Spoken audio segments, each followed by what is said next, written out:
Halo, assalamualaikum warahmatullahi wabarakatuh. Bertemu lagi dengan saya Ririn di channel Mata Hati Korea. Kali ini saya mau interview teman kita yang baru datang dari Indonesia ya. Nah, sebentar ya, tak interview satu-satu. Masnya belum siap.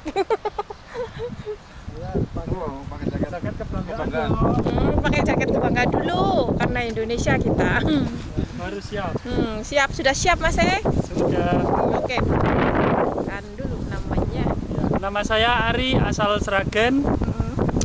Tiba di Korea baru 2019 tanggal 17 bulan 12 kemarin. Saat ini tepatnya kemarin baru saja keluar dari pabrik. Terus, dulu pabriknya di mana? Saya di Daegu Gucci. Gucci. Di sana corona banyak juga. Sama Mbak, kayaknya kalau di Korea itu seluruh Korea ya sama lah. Daegu emang zona merahnya. Iya. Zona merahnya. Kemarin pabrik zona merah. Terus sekarang posisinya di mana Mas? Sekarang ini ada di Gwangju. Larinya agak jauh ini, perjalanan 2,5 jam. Kisahnya kenapa pindah di pabrik sono? Karena tidak ada pekerjaan Mbak. Yang pertama nggak ada lemburnya. Sebetulnya kerjanya enak, tapi nggak ada lemburnya. Terus 1 minggu itu saya masuk 2 kali. Terus ke depannya diliburnya 1 minggu. Terus dilanjut lagi 1 minggu masuk 1 kali ya. Itu membuat hati saya berontak harus pindah. Ngeri. Iya. Gaji berarti gajinya selama pertama kali langsung masuknya 1 minggu 2 kali? Pertama kali masuk ke situ? Enggak, yang akhir-akhir ini. Oh, akhir-akhir ini. Yang waktu itu kebetulan masih lancar, cuman nggak ada lemburnya. Nggak ada lemburnya juga. Iya. Sekarang yang di situ tinggal berapa orang? Kebetulan Indonesia waktu datang pertama kali 4 orang, sekarang tinggal 2 orang. Tinggal 2 orang itu orang Indonesia, tapi ada negara lain gitu? Negara lain Pakistan ada Pakistan. ada. Vietnam ada. Masih tinggal di sana. Ada, cuman masuknya di gilir. Iya. Oh, di tinggalnya Iya. beda-beda. Cuma satu pabrik, Iya. kisah-kisahnya berbeda. Beda-beda. Kebetulan di pabrik itu nggak ada asramanya, jadi kita sewa one room sendiri. Bayar. Iya. Iya, makanya ya. Bayarnya itu berapa per bulan? Kemarin itu sebetulnya dia saja ini 100 per orang 100, terus dari kebijakan pabrik 1 orang dikenain 70. Nanti belum bayar listrik kali ya? Itu bayar sendiri ya, listrik dan gas dan lain sebagainya bayar sendiri. Masnya? Halo, Assalamualaikum. Saya Suswanto dari Cilacap. X-nya? X mana dulu? Oh iya ya kayak gitulah. Dulu pernah di Jepang 3 tahun. Duit habis, pengen cari lagi ke Jepang. Dia pengen ke Korea. Kebetulan Jepang? adik ipar di sini. Oh, adik iparnya di sini. Dan dibiayai oleh dia. Oh, adik iparnya kerjanya di mana? Di Incheon. Oh, di Incheon. Main kemarin ke Daegu Tower bareng. Ketika saya baru datang ngambil paketan, dia juga nitip dari istrinya ada di Jepang. Sampai satu pabrik ya, berarti? Sama satu pabrik. Kita datang bareng 4 orang. Iya. Terus sampean bedanya di Guangzhou di mana nih? Sama di sini itu apa? Oh, yang jelas gaji lebih banyak di sini basic. UMR lebih banyak di sini. Untuk belanja makanan Murah di sini? murah di sini. Benar, saya dulu sempat ngikutnya vlognya itu siapa? Mbak Jindul. Saya lihat dia belanja harga-harganya pas waktu saya di Jepang. Murah. Itu murah. Dan kenyataan di sini saya buktikan sendiri. Murah. Murah. Gajinya murah di sini. Gajinya lebih mahal. Oh. Lebih banyak di sini. Barangnya murah di sini ya. Prosesnya? Untuk proses ya kita ikutin alur pemerintah, kita ikutin. Kalau dulu saya di Jepang bukan G2G. Ikutnya antar perusahaan cabang yang rekrutan. Wah, berarti Perusahaan cabang yang perusahaan Jepang yang di Indonesia merekrut orang-orang untuk dikirim ke Jepang. Itu ada kontraknya? Ada. Terus kalau itu namanya apa? Broker? Agent? saya sendiri kurang paham juga itu. Tapi pihak BNP mengetahui itu ada terdaftar itu juga ada. BNP mengetahui. Cuma itu dia dikasih kuasa penuh untuk menangani sendiri nggak lewat BNP. Jadi BNP udah lepas. Cuma dia ada izin pemerintah. Benar. Terus di situ ada batasan umur atau harus bisa bahasa? Kalau untuk yang saya itu nggak, ya yang penting bisa dinego itulah, yang penting uang. Oh, bisa dinego. Beda kalau sistem G2G G2G wah ketat banget itu. Saya sendiri udah nggak masuk. Umur sampai 26 udah nggak masuk. Fisik pun keras banget. Sama berarti berdoa dulu apa itu namanya LPK-nya lewat beda. Bisa disebutkan? Silahkan. LPK saya di Ungaran, LPK Chonan, pimpinan Bapak Rahmat ex Korea juga. Dia di sini kurang lebih 10 tahun.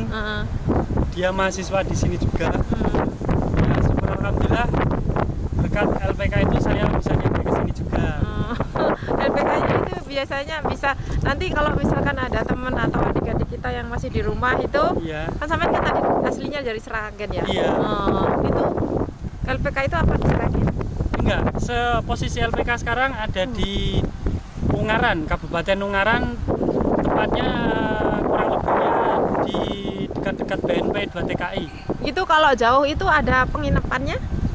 Kalau kebetulan saya kemarin nggak ada penginapannya karena saya bekerja juga di seputaran Ungaran, jadi saya masuk pagi, pulang ke kontrakan kayak gitu. Oh, berarti sama sambil belajar di LPK? Iya. Bayarnya berapa kira-kira? Waktu dulu saya 2017 akhir itu berapa kemarin? 2 juta kayaknya. 2 juta rupiah? Iya. Satu paket? Iya, sampai lulus nanti kalau ujian dan lain sebagainya bayar sendiri-sendiri. Oh, sampai dapat sertifikat? Iya. Sampai lulus ya. Pokoknya kalau nggak lulus biasanya LPK seperti itu. ikut lagi Rata-rata seperti itu sampai lulus. Kalaupun nggak lulus ya boleh belajar gratis di situ lah. Iya. Tapi untuk tes ya nanti bayar sendiri. Biasanya seperti itu. Sama. Rata-rata. Berarti kalau di sini sama kalau mau nyari SIM kan juga gitu. Satu paket. Ntar dibelajarin. Ujian bayar sendiri, kalau jatuh bayar ujian aja gitu. Iya, sama. Sama ya sama. berarti. Kalau sampean LPK-nya mana? Kalau saya sih LPK dekat rumah aja. Kalau menurut saya sih LPK nggak penting, yang penting gimana kita semangat belajar. Mau dimanapun LPK kalau kita nggak belajar semangat, ya sama saja ya. Ya sama saja. Biayanya juga sama? Ya sekitar saya 2,5 juta waktu itu ya. Mahal juga ya. Ya lumayan lah. Kan mungkin juga sampean kan tadi aslinya dari mana? Saya dari Cilacap. Untuk teman-teman yang Patimuan. Desa Patimuan. Cilacap, dekat perbatasan dengan Jawa Barat. Citarja lah tahu semuanya. Mungkin juga untuk teman yang mau ke Jepang ada usulan atau yang mau ke sini. Kalau menurut saya kalau mau cari duit ke sini loh. Kalau ke sini. Tapi nggak apa-apa kalau misalnya pengen cari pengalaman ke Jepang nggak masalah. Kalau lewat G2G Jepang itu juga gajinya sama kan? Kalau menurut saya banyakan sini. Banyakan lebih UMR-nya lebih tinggi sini. Soalnya saya ada teman yang di Jepang maksudnya ada. Jadi kan bisa bedakan. Bisa bedakan. Kalau kita nggak pernah ke sana kan nggak tahu, banyak tanya biasanya kayak aku itu tanyanya kan di sana itu. Kalau saya membandingkan UMR aja ya, tapi kalau masalah lembur ya beda-beda. Kalau di Jepang nggak ada lembur, di Korea nggak ada lembur ya kayaknya tinggian di sini UMR-nya. Tapi kalau di sini nggak ada lembur, di Jepang banyak lembur ya mungkin banyak di Jepang. Tergantung lemburannya nanti kalau banyak-banyakan. Kan. Kalau basicnya banyakan di sini menurut saya. Potongan lebih murah di Korea. Oh gitu. Kalau sana banyak potongan? Saya makan di sana banyak, makan bayar. Benar Mbak. Makan sekali walaupun kerja 12 jam saya makan cuma sekali. Itu pun saya bayar. Saya dipotong. Kamar kecil, bukan kamar mandi ya. Kamar ukuran kecil saya bayar. Asrama itu? Asrama satu orang satu, fasilitas AC, gas, TV, wifi. Bayar uang Jepang dulu itu terakhir sini naik terus ya gitu. Kan ada kalau tiap tahun gaji naik ya, sama kayak di Korea gitu kan. Nah di sana dibagi dengan asrama naik gitu. Gitu. Saya terakhir kemarin 22.000 yen. Kalau di sini mungkin sekitar 220.000. 220 satu bulan. Satu bulan. Mahal. Oh, itu mahal. Makanya saya juga yang bayar bukan pabrik itu.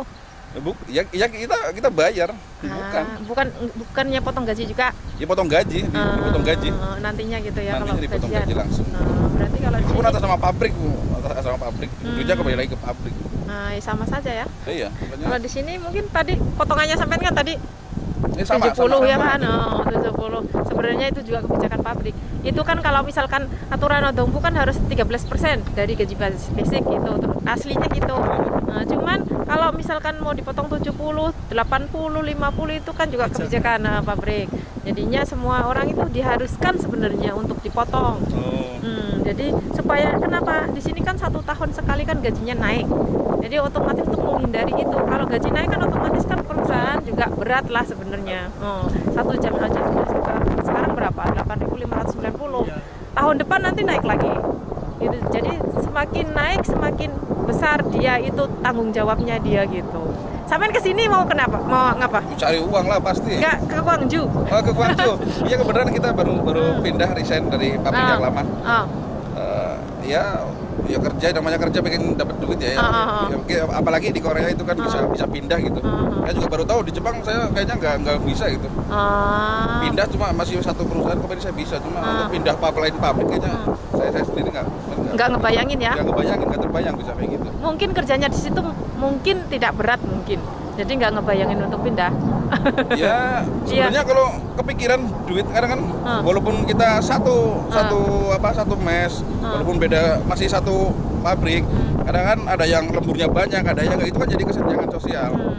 Saya sendiri waktu itu pas bagian yang nggak ada lemburnya saya juga ada bilang ke ini ke pengurus, saya juga pengen lembur, saya juga pengen ada ini, akhirnya dipindahin ke ke gudang lain, ke masih satu naungan pabrik itu masih. Sudah beda cabang yang di kota lain gitu. Gitu. Berarti beda banget lah sama sini ya. Beda kalau sini. Di sini terbuka. Terbuka sini yang kan saya ada kaget HAM. di sini. Saya kerja Indonesia disamakan gajinya dengan orang Korea. Saya di Jepang saya nggak kayak gitu. Di Jepang orang Jepang ya tinggi, orang kita ya gaji training di Jepang. Gaji lebih sedikit. Kalau sini kan sama semua. Nah, kalau sama saya juga kaget di sini. Kemarin juga baru telepon teman re-entry. Sekarang orang Jepang udah bisa buka re-entry. Pas waktu zaman saya terakhir itu baru buka, cuma perusahaan saya nggak, karena broker nggak ngizinin. Ada uangnya ya? Ya mungkin itu. Jadi mending ambil orang baru, karena dia bayar. Kalau saya kan nanti lanjut lagi, yang gantiin saya kan nggak bisa gitu. Maksudnya tempat saya kosong kan bisa masukin orang baru kayak gitu, perusahaannya gitu. Bayar lagi juga? Bayar lagi, kayak ada iming-iming gitu. Makanya dianya mungkin nggak mau gitu, mending ambil orang baru. Kalau saya sudah tes di itu langsung dengan dinas apa di Jepang lalu tes dan dinyatakan lulus. Ternyata nggak ada. Tapi yang sekarang kemarin saya teman ada udah bisa tahun adik senior, juniornya udah bisa. Tapi saya kemarin tanya berapa sekarangnya, ya naik sih gajinya sekarang. Naiknya juga 150.000. Ya kalau uang bon mungkin 1.500.000 lah. Gajinya? Iya. 1 bulan? Iya UMR-nya. Kalau itu di bawah basic kita kan 1 juta. Nah iya makanya juga saya bilang dari tadi banyak kan sini. Kalau mau cari uang di sini. Kalau mau cari uang di sini. Dibanding Jepang ya. Tapi yang Jepang yang lemburnya banyak juga ya dapatnya banyak. Banyak. Enggak semua lah ya. Rata-rata gitu. Terima kasih. Saya mau nganterin masnya ini dulu ke pabrik ya. Mau ikut ya? Sukses kita. Sukses. Enggak sampean kok tak golek tak teleponnya Oh siap. Oke. Siap.